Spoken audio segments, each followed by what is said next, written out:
এখানে এইখানে একটা করল্লা গাছ লাগিয়েছিলাম। এইখানে যে কত সুন্দর সুন্দর এই যে করল্লাগুলো হইতেছে, এই যে এইখানে অনেকগুলো করল্লা, এই যে এখানে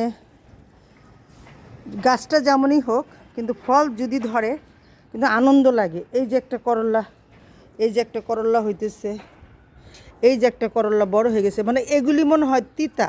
আজকে নিয়ে নিতেছি, বিসমিল্লাহ, ছিঁড়ে ফেললাম। এই যে ছিঁড়ে নিলাম একটা।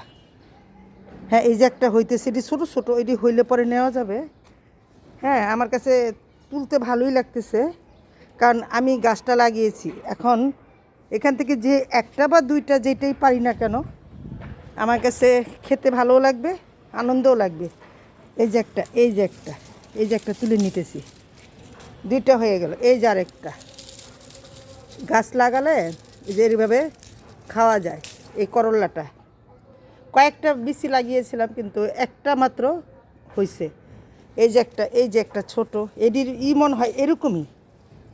এর জন্য এই যে বেছে বেছে খুঁজে খুঁজে বের করতেছি। এই যে একটা, এই চারটা হয়ে গেল। হ্যাঁ, এই যে আরেকটা, এটি মানে বেশি একটা বড় হয় না। এই যে একটা, আর এখানে বেশ কতগুলো হইতেছে, এগুলি হইলেই তো হলো। তো এই যে এইভাবে গাছ লাগালে প্রতিদিন যত্ন নিতেছি, পানি দিতেছি।